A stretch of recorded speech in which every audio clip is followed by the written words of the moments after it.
Aquí comienza Hijos de Punta, con Raúl Coe. Bienvenidos.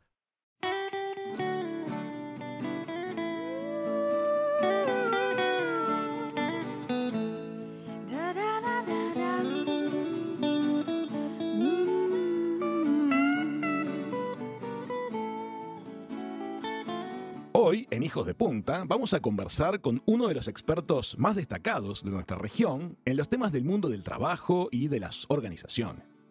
Él tiene una mirada muy sensible sobre estos temas, poniendo el foco especialmente en las relaciones humanas que suceden en el mundo del trabajo.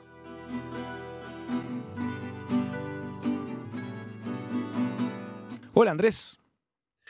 Hola Raúl, ¿cómo va? Muy bien, feliz de que estés en el programa.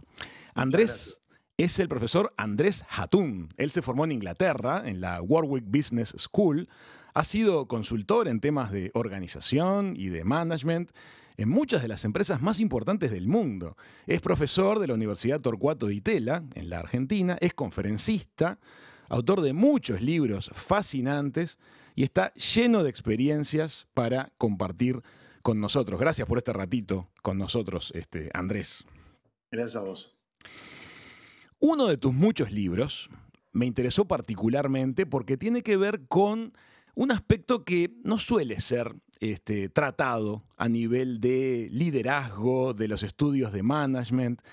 Uno de tus libros está dedicado a los malos jefes.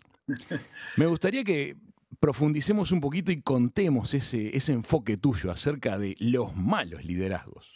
Bueno, en realidad es una saga, son 3 libros de malos jefes. Yo no escribo de buenos jefes nada.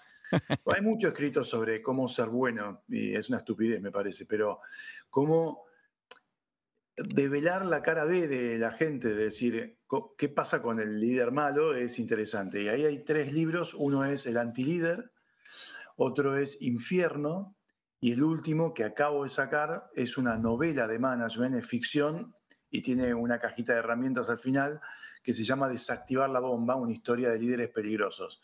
En cada libro hago cosas distintas, pero básicamente califico y distingo las características de estos líderes espantosos, ¿no? Y me gustaría que vayamos por ese lado, porque viste que muchas veces cuando se habla de liderazgo y de management, como que se entroniza la figura de la jefa, del jefe, como algo que siempre tendría que ser el modelo a seguir, y muchas veces no es lo que pasa.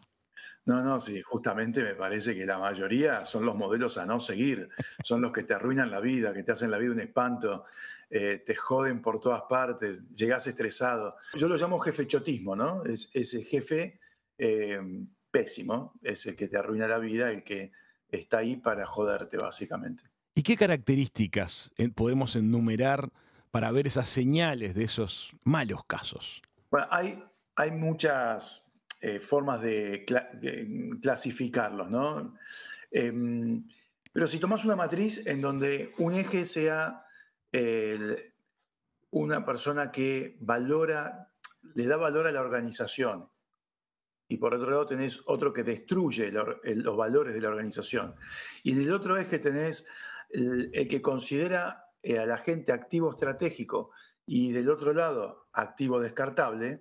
El jefechotismo es el que destruye la organización y considera a la persona activo descartable. Es la peor calaña y tienen 3 dimensiones: el narcisismo, la psicopatía y la característica de ser líderes abrasivos. Entonces, cuando combinás las 3, tenés el infierno delante tuyo. Has escrito que la mayoría de la gente cuando abandona un trabajo, a veces no está abandonando la tarea, está abandonando un mal jefe. Sí, de hecho, en el libro El Antilíder, justamente hablo de eso, ¿no? Es decir, la gente deja muchas veces el mal jefe. También las estadísticas te dicen ahí que la gente muchas veces va a las organizaciones por lo atractivo de la propuesta laboral y termina yéndose por el mal jefe. Entonces, el dinero no necesariamente es lo mismo que atrae y retiene, sino que te puede atraer una buena propuesta, la organización, la propuesta de valor, la platita, pero por lo que generalmente te vas es porque estás hinchado. en tu experiencia, cuando tú te acercás a una organización, muchas veces organizaciones muy grandes, me imagino que ves a la vez muchos roles en esas empresas e identificarás las personas que están sumando a la organización, que están realmente aportando y que están haciendo buena vida para sus subordinados, y también los que no, pero son todos parte de un equipo. ¿Cómo se encara eso cuando uno llega y aterriza ante una organización como asesor? Es muy interesante eso porque, a ver, hago mucho ese trabajo de ir a comités directivos.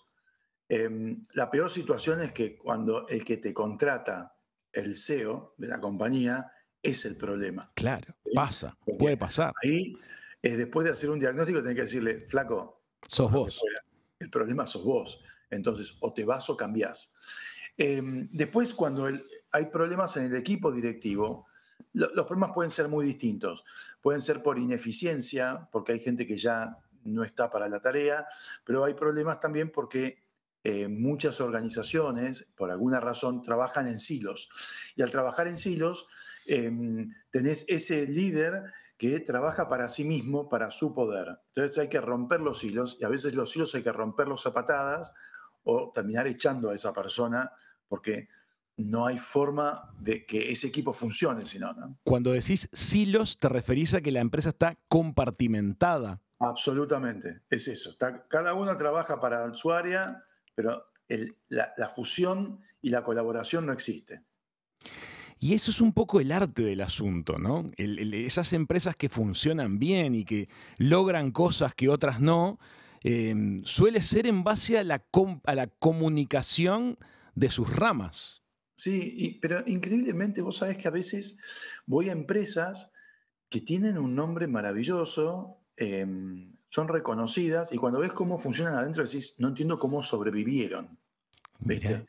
Entonces ahí la respuesta la tenés que buscar porque, bueno, han tenido una serie de productos interesantes, importantes.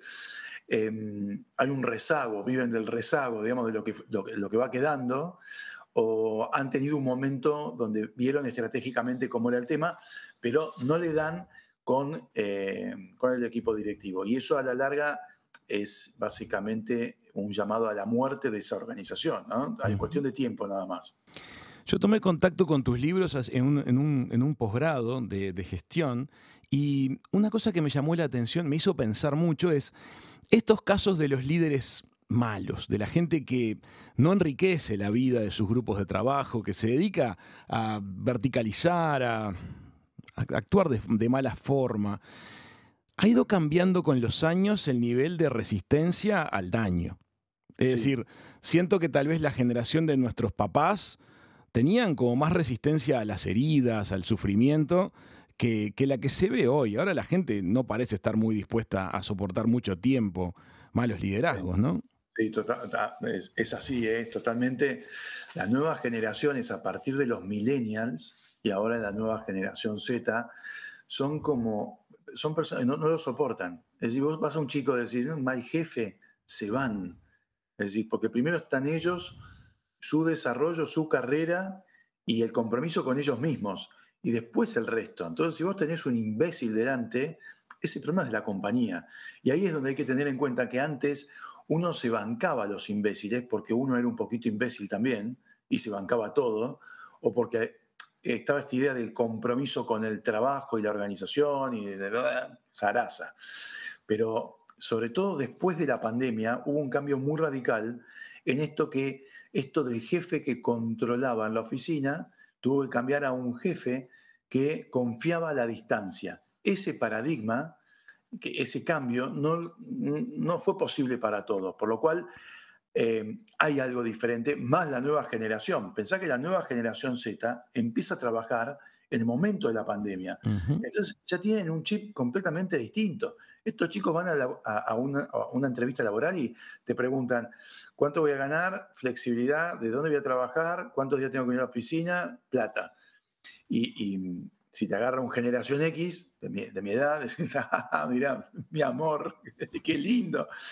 Eh, entonces hay que ver que las cosas cambiaron. Y ahí es donde las compañías tienen que darse cuenta de que la gente cambió, la situación cambió. hubo una vuelta a la escala de valores post pandemia, donde el bienestar personal se pone por sobre el resto, debido a que estuvimos confrontando la muerte todos, básicamente.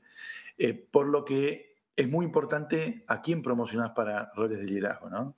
Y creo que esto nos lleva a un buen escenario, porque justo te iba a preguntar, las nuevas generaciones, cuando tienen roles de toma de decisión, cuando ya van llegando a puestos de alta gerencia, ¿cómo se desempeñan? ¿La sensibilidad funciona bien para esos roles? Las Zetas son muy jóvenes todavía. El más grande de la Z tiene 26 años, o sea, no tienen roles de jefes. Y por otro lado, las generaciones maduran. Pensá que los hippies de los 60 son los baby boomers de hoy. O sea, Claro. hay cambios, evidentemente. Vienen todos muy revolucionados, pero con la edad, ¿viste? Te achanchás un poquito y querés tomar el té. De hecho, esto es té, no es whisky, ¿eh? Sí, Aviso, sí. por la duda. Para los que nos están escuchando, Andrés, mientras nos cuenta con nosotros, tiene una jarra de alguna bebida espirituosa. Creemos que es un té. Espirituosa. Entonces, hay diferencias generacionales, hay diferencias en estos temas de liderazgo que creo que hay que empezar a mirar, porque si no vas a tener mucho más rotación. La vez pasada conversábamos con una socióloga y ponía ella sobre la mesa el tema de la gestión de los papás, de las mamás actuales, que ponen en duda el concepto del no, del límite, y a la vez esa delicada tensión con el manejo del no. Te pregunto en el ámbito laboral, ¿hay algo de eso también? ¿Se está revisando en el mundo laboral de alta gerencia el manejo del no? Bueno, es un buen tema ese. Ese manejo del no aparece con los millennials en algo que se llama los padres helicópteros, ¿sí? Y estos padres helicópteros se convirtieron en un ventilador después, básicamente. Fueron como mutando de forma. ¿Por qué se llamaban helicópteros? El padre helicóptero es un concepto que describió Ronald Alsop en un libro que habla de la generación millennial. Yo tuve oportunidad de entrevistarlo. Son esos padres que van girando alrededor de sus hijos para ver qué necesitan, que no sufran, que tengan todo lo que... ¿Entendés? Porque ellos sufrieron justamente, pues son hijos de los padres que en la década del 80 se quedaron sin trabajo, dieron todo por la organización y recibieron despidos. Entonces, estos no querían que sus hijos millennials sufran. Entonces, ¿qué pasa? Terminás sacando idiotas al mercado después, ¿entendés? Gente muy hipersensible, que, ay, guarda que no lo toquen al pibito. Sobreprotegida, digamos. ¿Cómo? Sobreprotegida. Sobreprotegida. Eso con la generación Z sigue, pero son padres ventiladores, están pegados al lado tuyo. Ajá.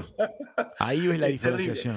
Pasa que los chicos vienen también con otra cosa, vienen, para poner el legado positivo a la gente joven, tienen un conocimiento tecnológico, tienen unas formas de querer hacer, que eso es muy positivo para todos, ¿no? Sobre todo para los más grandes como nosotros, que nos podemos aprovechar de los beneficios que ellos consiguen que nosotros nunca conseguimos, ¿sí? Sí, y escalas de valores muy interesantes a veces.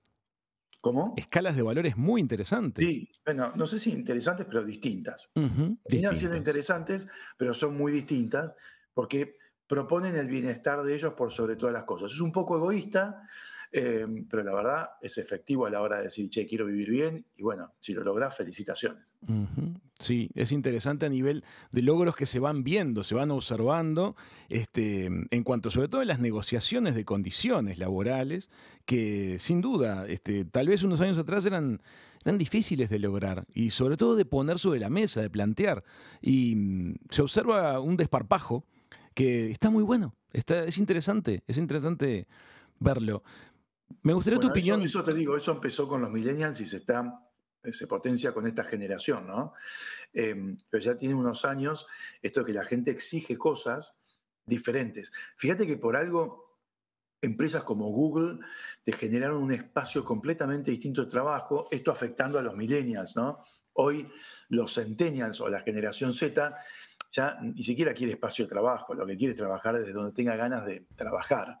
Ahí hay un cambio de paradigma también. Entonces, el tema es que la compañía se banque eso, porque muchas compañías post pandemia dijeron, bueno, ahora todos de vuelta a la oficina. Y Sí. la gente no quiere eso. Entonces, lidiar con esas organizaciones prehistóricas y paquidérmicas no es fácil. Y no hablo de empresas argentinas solamente, te digo, Goldman Sachs, por ejemplo, el jefe de Goldman Sachs, el banco este de inversión de Estados Unidos, dijo que el trabajo en la casa era aberrante. Y de otro banco dijeron, si una persona puede ir a comer a un restaurante en Nueva York, tiene que volver a la oficina. ¿Qué pasó? La gente empezó a irse de esos bancos porque otras organizaciones bancarias empezaron a ofrecer más flexibilidad, tuvieron que retrotraer y pedir disculpas porque se le iba el talento. Y al talento hay que cuidarlo. Vamos justamente sobre el tema del talento. ¿Cuál es tu definición de talento? Bueno, hay talento y gestión del talento, ¿no? Como para poder diferenciar un poquito. El talento se refiere a una habilidad que uno posee, que puede ser es una competencia que vas puliendo con el tiempo. ¿Sí? El talento se puede pulir, se puede ir generando. Hay talento innato y hay talento que se va generando, para no ser tan determinista. Y la gestión del talento es la capacidad que tiene una organización para atraer, desarrollar y retener a su gente. ¿Dónde hay talento en una organización? En todos los lugares hay talento. A Hay que ver. poder mirarlo, hay que poder verlo. El talento no está arriba solamente, el talento está disperso en la organización y es ahí donde tenemos que tratar de encontrar, a ver dónde están esas perlitas, para poder rescatarlas, para poder desarrollarlas y que nos agreguen valor. Hoy, por suerte, la tecnología te ayuda mucho a poder hacer eso, ¿no? Es decir, cuando, por ejemplo, Globant tiene un sistema que se llama Start Me Up, que te permite ir evaluando a la gente. Todos evalúan a todos y se genera por medio de inteligencia artificial, ¿no? Vas viendo cómo son las redes de las distintas personas y tal vez te encontrás una persona que está en cuarto, quinto nivel, que tiene una network muy aceitada y tenés que entender por qué es así, qué características tiene esa gente. Pero la tecnología hoy también potencia y ayuda a descubrir ese talento. ¿Qué sería una network bien aceitada? Y que te moves a lo largo de las distintas áreas. No te Ujú. quedas en tu área solamente a hacer el trabajo, sino que generás un sistema colaborativo, rompes los hilos, la gente te tiene de referente. Eso es fundamental para poder ser visto de alguna forma, ¿no? Sobre todo cuando estás muy abajo. Hay una expresión que siempre me gustó mucho que dice, no hay cosa por pequeña que sea que no merezca que se la haga bien. Eh, es lindo aplicado a las organizaciones porque si cada uno hace su tarea de buena manera y le pone corazoncito, la sumatoria sale bien. Tú además estás hablando de que igual de importante es también hacer y conectar dentro de la organización. Absolutamente. Y eso es un tema, vos sacaste algo muy importante, porque muchas compañías, perdón, mucha gente dice, yo hago mi laburo Ujú. y listo. Cuando tenés esa concepción, no te va a ver nadie.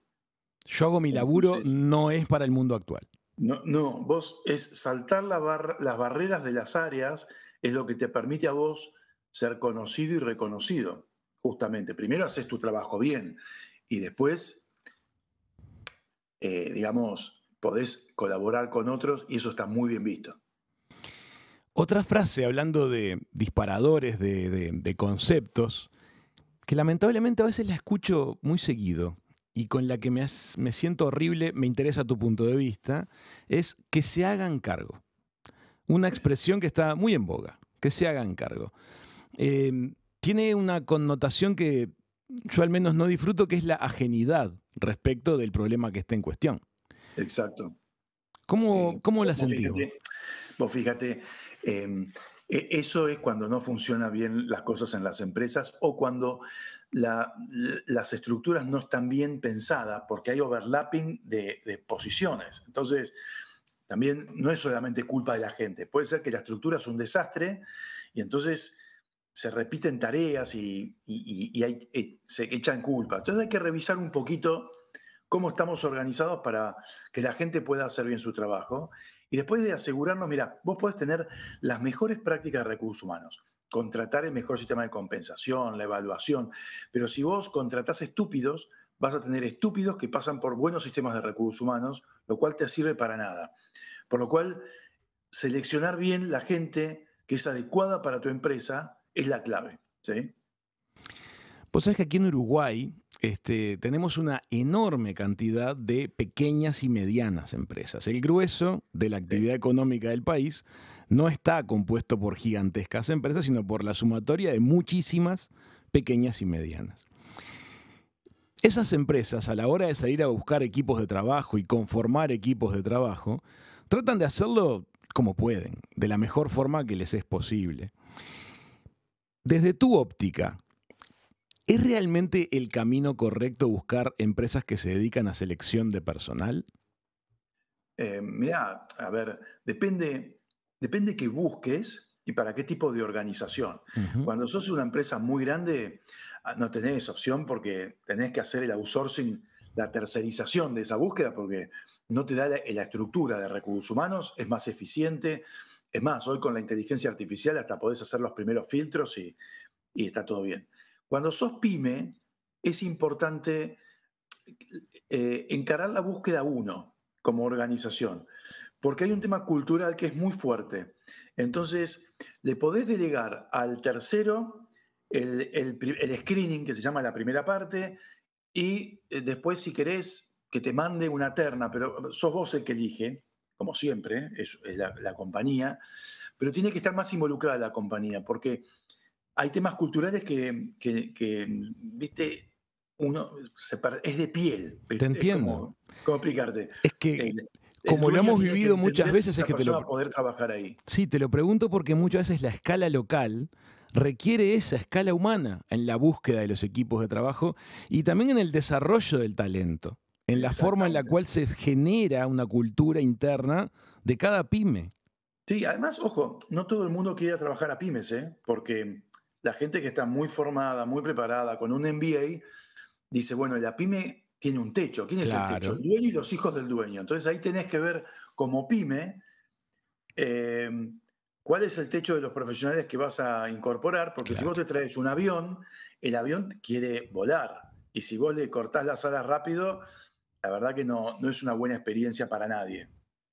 Andrés, y hace un rato hablabas de los casos en los cuales las altas jerarquías de una empresa, fundadores, hijos o hijas de fundadores, no terminan siendo las figuras de mayor talento. Hay veces en las cuales, como decís vos, contratás un avión y en teoría tenés que dejar que vuele. Bueno, ¿se logra? Mira, la mayoría de los casos no lo logra. Porque primero la traba es del fundador.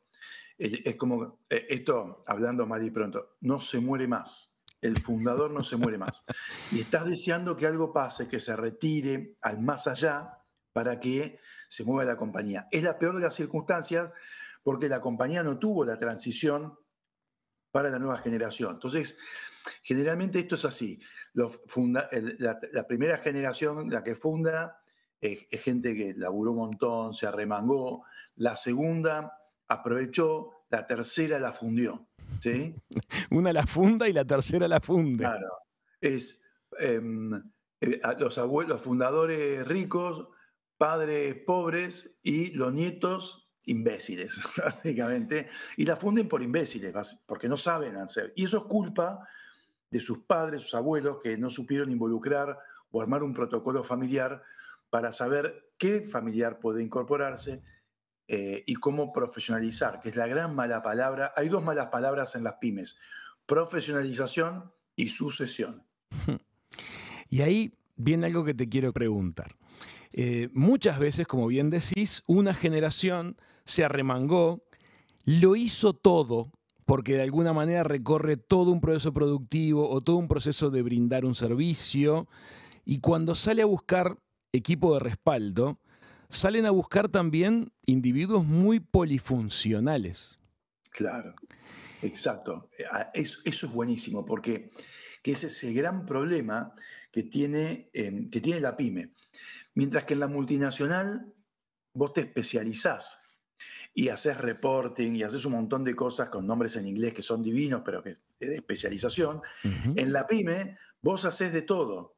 Sos multitasking, Sí. multifacético, o como lo quieras llamar. Y ahí es donde hay que tener en cuenta, si uno es muy joven, empezar en una pyme te abre de tal forma, no te especializa. Entonces, si vos después te querés ir de la pyme, es un problema. Si vos hiciste una carrera, un MBA, empezá primero en una corpo, aprende las herramientas y más adelante la pyme es un buen hogar para vos, o armar tu propia empresa, ¿no es cierto? La pyme no es para cualquiera, son difíciles porque tenés al dueño que te está soplando la oreja todo el tiempo y eso puede ser un dolor de garganta importante. Y otro tema también es la transferencia generacional, asumiendo que en realidad tenés buen liderazgo de base y buena generación siguiente, como decís vos, hay veces en las cuales cuesta ceder el lugar, ¿no? Esas sucesiones son muy difíciles, por eso mi recomendación acá es preparar bien la sucesión, prepararla con tiempo, armando protocolos, que los dueños sepan cuál es el mejor momento para irse, porque 90% de las pymes o de las empresas desaparecen en la segunda generación, o algunos dicen el 70% desaparece en la primera, o sea, te queda muy poquito de eso. ¿Y por qué? ¿Porque es un mal negocio? No, probablemente la génesis del problema es porque no supieron preparar a la generación siguiente, ¿sí? Entonces tenés hijos que se creen que son dioses del Olimpo porque manejan la pyme de papá o mamá y son trabas para el crecimiento de la gente buena y ahí se te va todo al garete básicamente.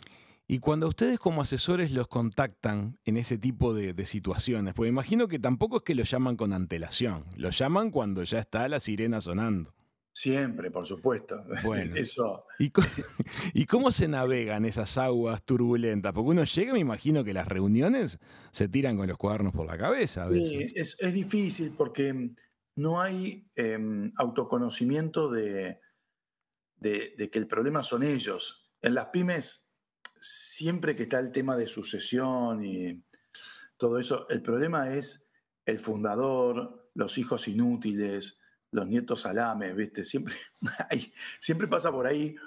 Entonces, o le haces ver eso, y después ver el camino de la profesionalización, que significa una reestructuración para que puedan entrar profesionales, que no siempre es posible, ¿viste? Ese es el problema. No siempre es posible porque a veces el tamaño de la empresa no termina sosteniéndolo. No es espacio fértil como para atraer gente de buena capacitación, de empuje. Puede ser de que no tenga la posibilidad económica de traer la gente que tiene que traer, pero también puede ser que no están dadas las condiciones familiares para que las traiga. Porque la persona con vuelo, como decíamos antes, se va a encontrar con trabas para crecer rápidamente o trabas en su proceso de decisorio. Y la verdad que si te van a decir que no a todo, primero te van a mentir, te van a decir, no, te contratamos para que hagas todo lo que quieras y después no vas a poder hacer nada. Y eso hay que tenerlo en cuenta. Quería conversar contigo de un tema que me da mucha curiosidad. En nuestra región siempre hay una dicotomía, una tensión, cuando se habla de los empleados que vienen del mundo del ámbito privado y los que vienen del ámbito público. De todas formas, y ahí viene la pregunta, pareciera que a veces la gente que viene de la órbita pública es cuestionada en cuanto a su eficiencia, en cuanto a su productividad, pero también parecen que hicieran una vida más grata. La pregunta es, ¿no deberíamos hacer que el ámbito privado intentara ser cada vez más grato? Sí, a ver, hay como dos preguntas o dos planteos en lo que decís. Una es la diferencia entre el trabajo en lo público y lo privado. Hacer carrera en lo público, el privado te va a mirar diciendo, y decime, ¿qué me vas a ofrecer? Porque el ámbito público es como un ámbito cuestionado hasta por vagancia, si querés. Lo entiendo. Eso, sin herir susceptibilidades de nadie, pero si vos hiciste carrera toda la vida en el sector público, probablemente tus ritmos sean distintos y hay que ver qué valor agregado le podés dar. Obvio que si vos estás preparado en Analytics o inteligencia artificial, Machine Learning, vas a estar en cualquier lado. No interesa si estás en lo público o lo privado, vas a tener trabajo. Pero hay mucha gente del sistema público que tiene ineficiencias notables. El ámbito privado es distinto porque tiene algo diferente al público. El ámbito privado necesita ganar plata. Y cuando vos querés ganar plata, hay alguien atrás, llamarlo accionistas o algún tipo de stakeholder, que está buscando esa rentabilidad. Y la presión viene por ahí. Lo entiendo. Entonces, aparece más presión, aparece más competencia, aparecen más desafíos en el ámbito privado tal vez que en el ámbito público, dependiendo de los roles que sea del espacio público, pero voy a la calidad de vida de quienes trabajan. ¿No te da la sensación de que tal vez debiéramos poner el acento en la calidad de vida de los equipos de trabajo? Sí, pero no lo compararía con lo público entonces, ¿eh? A Es decir, ver. yo hablaría de calidad de vida, porque lo público capaz que hay alguien que, viste, no sé, podés estar sufriendo porque hay un estúpido de arriba tuyo, un político que no tiene idea, Ujú. y eso tampoco es calidad. Sí, y de hecho esas ideas post pandemia empezaron a aparecer. Si vos ves, por ejemplo, el diario La Nación acá en Buenos Aires, ya tiene una sección de bienestar, eso es post pandemia, porque la gente empezó a pensar en eso, las nuevas generaciones. ¿Viste este Robin Sharma, el club de las 5 de la mañana? Sí. Las nuevas generaciones están tomando mucho ese ejemplo de levantarse temprano, mirarte a vos, generar ese espacio de autoconocimiento y bienestar antes de salir, a ver a qué hora son las reuniones, elegir quién va a ser tu jefe, todo eso. Eso está cambiando, pero son cambios que van de a poco. Lo que hay que sacar es al jefechotismo de encima, eso lleva mucho más tiempo. En uno de tus libros, Fragmentados, hablas acerca de las relaciones humanas dentro del mundo del trabajo, pero también de cómo nos ha impactado en la calidad de vida. Me ¿Sí? gustaría que expongas un poquito tus ideas Bueno, respecto de eso. el libro el título es Fragmentados y la bajada es Breve historia de cómo el trabajo nos arruinó la vida. Ahí tenés mi opinión. El trabajo, que es tan lindo cuando uno disfruta hacer lo que le gusta, también puede arruinarte la vida. Porque pensá, años atrás, cuando yo empecé a trabajar, vos tenías que ir sí o sí a la oficina, de 9 a 18, o con suerte, ¿no? Si no es más tiempo. Después apareció Internet, aparecieron los celulares, apareció WhatsApp y tu vida dejó de ser vida, porque no te desconectás nunca más. Cuando yo era chico, mi papá cerraba el negocio un mes y nos íbamos a la costa. Ujú. Eso dejó de existir. Vos te levantás en vacaciones y seguís conectado laburando. Entonces, es como, hay un tema de calidad de vida que se fue perdiendo y no hace 200 años. Estoy hablando de los últimos 40 años que el deterioro fue constante. Ujú. Mientras más tecnología que nos arregla la vida por un lado, nos las revienta a nivel laboral por otro. ¿Sí? Entonces, en ese sentido digo, el trabajo nos arruinó la vida. Si lo querés más atrás, la revolución industrial fue un espanto. Los que pasaron por ese momento fue absolutamente espantoso. Ha de haber sido muy especial y muy traumático. Uno solo puede imaginar las emociones de ese periodo. Hemos leído algunos testimonios alguna vez y te das cuenta que te están hablando con mucha sinceridad. Me trae una polémica que estamos atravesando aquí en Uruguay actualmente y en muchos países del mundo acerca de las edades de retiro. De hecho, en Uruguay es un tema que está en debate. Vamos a terminar seguramente teniendo un plebiscito en los próximos meses relativos a ese tema. Y están las dos bibliotecas. El sistema previsional tal como está no es viable, la natalidad está por el piso, la calidad de vida hace que vivamos más años, debiéramos retirarnos más tarde. Y eso tiene una lógica. Después está el que te dice, eso vale para la gente que tiene trabajos gratificantes. Si tu trabajo es un espanto, 5 años más es mucho tiempo. ¿Cómo se planta la sensibilidad humana ante este debate? Bueno, hay un tema más que es la longevidad, Ujú. ¿no? Porque estamos viviendo más tiempo. Sí. Entonces, estas edades de retiro que vienen de hace mucho tiempo, donde la gente vivía menos tiempo, pareciera que quedaron un poquito desactualizadas. Por otra parte, acá yo creo que conviven una dicotomía que es quiero tener más calidad de vida y poder disfrutar la vida en algún momento y no morirme en el trabajo.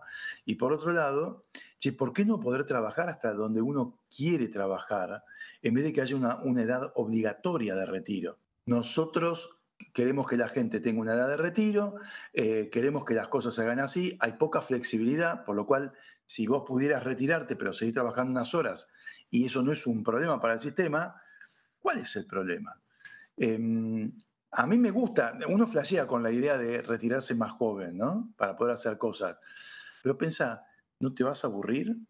Aquí en Uruguay ahora el nuevo sistema de retiro permite que la gente haga su jubilación a la edad prevista, pero también puede seguir trabajando sin perder la jubilación. O sea, es una nueva actividad. Eso está perfecto. Eso es lo que tenemos actualmente. Lo que pasa es que los sistemas previsionales en el mundo están explotados. Entonces, creo que ahí convive el idealismo que tenemos sobre cómo queremos trabajar con un sistema que no da más. Es un problema mundial, ¿verdad, Andrés? Es mundial. Es peor en países emergentes como la Argentina, donde se ha usado el sistema previsional para financiar a los políticos, que en otros más serios, como en Europa, donde se hacen las cosas un poquito mejor. Sí, pero también ves unas protestas enormes en los países europeos sobre este mismo tema. O sea, se ve que la cosa no tiene mucha salida fácil. No hay salida. Vos fíjate que en Francia quisieron bajar la edad, después la quieren subir y los franceses que les encanta protestar, ¿viste? Te incendian todos los edificios. Uh-huh. Es un tema que hace tiempo que nos da interés aquí en el programa, porque también tiene que ver con algo que pasó en la pospandemia y también durante la pandemia, que fue cómo la gente en distintos momentos de su vida, ante un cimbronazo como era la pandemia, exploraba nuevos caminos y nuevas vocaciones y nuevas actividades y descubría que de repente había otro talento que le hacía más feliz que el que hasta ese momento venía explotando. Bueno, vos fíjate, hay una película francesa que tiene varios años que se llama Recursos Humanos, Uh-huh. en donde el padre del protagonista, que es un personaje más secundario, tiene un hobby que es ser carpintero, pero su trabajo es un embole, Sí. hace siempre lo mismo, en una máquina espantosa, y a él le encanta esto de la carpintería. Yo, la verdad que me es difícil poder entender, creo que tenemos la capacidad de trabajar más tiempo, de poder retirarnos después, pero creo que también tenemos que empezar a retirarnos, ¿sí? A ver ese concepto. Esto de que no es el retiro de un día para otro, sino que tiene que haber como un soft landing al retiro, porque es un abismo si no. Y creo que tendría que ser hiperflexible para poder decir, che, mira, en esta compañía a los 65, 67 o 65 años nos retiramos, pero te podemos dejar laburando hasta a los 70, trabajando la mitad de tiempo. Entonces empezás vos a generar también tu propia agenda de otras cosas. O te puedo contratar de consultor, pero vos no perdés la jubilación, como decías vos. Hay cosas que me parece que son importantes poder flexibilizar para poder hacer lo que la gente le gusta, porque hay gente que tiene 70 años y tiene una energía espectacular. Está muy bien lo que estás planteando, es un lindo enfoque y es original. Independientemente de cuál fuera la edad de retiro, primero dejar espacio para que haya puestos laborales para las nuevas generaciones. Exacto. Segundo, que se pueda transmitir a las nuevas generaciones la cuota de experiencia, de vivencias recorridas, en forma, digamos, horizontal, que exista esa comunicación, que no se pierda, porque es parte de la cultura de la empresa también. Bueno, es clave eso, ¿no? Porque la cultura se transmite y los valores con otras personas. Hay gente que no quiere retirarse, porque sabe que después del retiro no hay nada, no tiene nada en la casa, o mejor dicho, hay alguien que lo espera pero no lo quiere ver, Uh-huh. o ya no sabes qué más vas a hacer, por lo cual me parece clave poder generar un soft landing hacia el retiro. Y eso tiene que ser como muy hablado con la compañía, y no tiene que ser tan rígido de la ley, porque eso es lo que hace que dificulte todo después. Es interesante ese concepto para ver cómo se podría estudiar una aplicación para que funcione a nivel legal ese aterrizaje suave en el proceso de un retiro. También para quien lo va viviendo, Porque me imagino que Sí. pasar de un mundo de actividad al retiro no debe ser para todos. ¿Cuál ha sido tu experiencia en tantas empresas asesoradas de esas personas que van retirándose en forma voluntaria o porque llegó el momento? ¿Cómo es Mirá, jubilarse? lo que vi, sobre todo en empresas familiares, gente que todavía tiene una parva de años y no se van porque son de confianza de los dueños, porque hace mucho que están, pero son bloqueadores de otras generaciones también. Y Claro. porque esa gente va a su casa y se va a secar. Entonces, es un poco todo, ¿no? Es un poco poder ver lo que le pasa al joven que quiere crecer, pero también a la persona que tiene para poder ofrecer algo de su tiempo, pero tal vez no en la estructura de la organización bloqueando, sino desde un costado. Y hay que generar esa flexibilidad. Yo creo Entiendo. que es lo que tiene que ir cambiando con el tiempo, porque el sistema previsional no va a alcanzar para nadie. He observado en gente mayor que se retira de determinados trabajos y que luego se brinda de alguna manera a su comunidad, a la de su preferencia, distintos tipos de comunidad, algunas de vecinos, algunas que comparten un interés, un hobby, una religión. Y ahí aparece mucha gratificación. Pareciera que también aparece un espacio en el cual lo que nos gratifica a veces no es la remuneración económica, sino que es el compartir con otros. Bueno, pero ahí depende de cada uno. ¿Viste? La gente es muy distinta. Entonces, y además la edad, lo que te gratifica a los 20 no es lo mismo que te gratifica a los 60 o 70. Claro. Por lo cual, mucha gente se vuelca al trabajo social, ¿no? Le decimos así, trabajo social, eh, post-trabajo. Pero como te digo, no es algo, hay que darle el tiempo a esa persona para empezar a planificar ese retiro. Porque el retiro de un día para otro es como, puff. Vos fíjate, en las escuelas, los maestros tienen, acá en Argentina, se tienen que retirar a cierta edad y se los jubila directamente. Y vos decís, pero qué picardía, esta persona podría estar más tiempo en el aula ofreciendo un montón, porque hay profesores o maestros que son espectaculares, pero legalmente tienen que terminar su relación laboral. Y a mí me parece mal. Ujú. Como otros dirán, gracias, estoy harto de ver a los chicos de la escuela. Otros dirán, la verdad que me quedaría con un curso una vez por semana y lo hacen perfecto, ¿entendés? Eh, pero bueno, No, también lo, eso, lo planteo porque me imagino que las empresas que tienen difícil el retiro de ciertas personas, porque la persona no se quiere ir, por distintos factores, no resulta fácil hacer un cambio. Hay veces en las cuales proponer este tipo de nuevas actividades, nuevos roles, con menor presión de horario, con menor carga de responsabilidad, también es enriquecedor para las dos partes. Puede llegar a funcionar. puede Se llegar, pero necesita un híbrido, ¿no? fíjate que esto tiene el sistema anglosajón de retiro, que vos pagás tu retiro a nivel privado, como Chile con la AFP. Ujú. Nosotros tuvimos la FJP que después fueron nacionalizadas. Eh, el problema es el sistema de retiro estatal, que es el que está colapsado. Si nosotros tuviéramos un sistema flexible tipo Inglaterra, donde la gente, el mercado laboral es muy fluido y vos pagás tu propio retiro, tendría que, ojo, obligatorio para el empleador aportar al retiro que vos quieras, tal vez es más fácil porque vos decís, bueno, cuando tengo el paquete que quiero, ya me retiro y listo. Y a cierta edad la empresa puede pedirte que ya te retires también. Pero hay que buscar esa cosa flexible que hoy no existe. Y por eso es un tema mundial, ¿eh? Entiendo lo que decís. También es un tema de debate actualmente en el Uruguay acerca de los fondos de retiro. Se ve que los países son cada vez más parecidos en cuanto a los problemas que enfrentan. Me gustaría que, para ir cerrando, nos cuentes un poquito esta experiencia tan rica que has desarrollado a lo largo de tanto tiempo, de acercarte a las empresas de distinta escala en base al juego. A ver, ¿por qué te referís al juego? ¿Por las cosas que yo hago en clase, A básicamente? las estructuras de juego que Claro, propones en claro, tus claro. clases.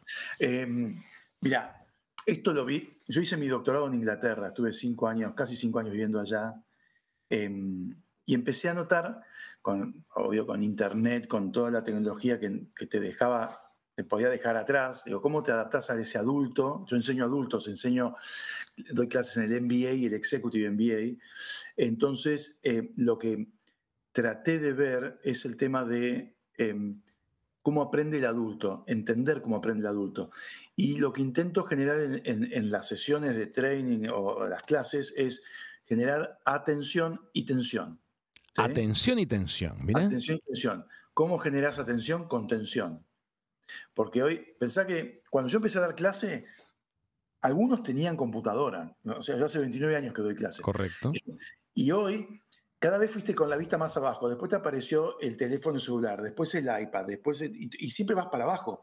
Entonces, mantener esa atención a la persona que te está hablando requiere que vos cambies la pauta pedagógica, que vos le entres por los sentidos a la persona, y eso no es fácil, por lo cual readapté todo lo que hago y meto actores, me disfrazo, voy con mucha tensión en el aula, maltrato un poquito, los amarré un poco para que estén ahí. Hago actividades, por ejemplo, en la Avenida Corrientes con un grupo maravilloso de gente.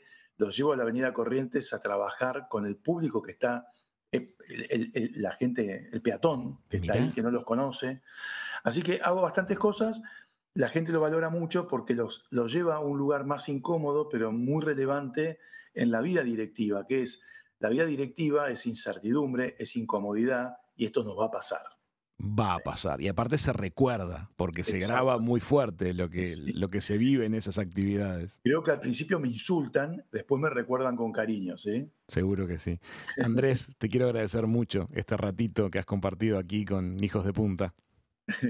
Me encanta el nombre Hijos de Punta, me da ganas de decirle cualquier cosa e insultarlos también. Muchas gracias.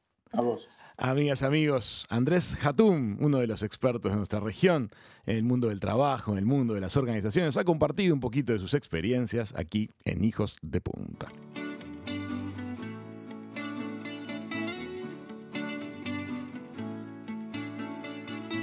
Esto fue Hijos de Punta. Raúl Coe, todos sus invitados y una muy buena charla.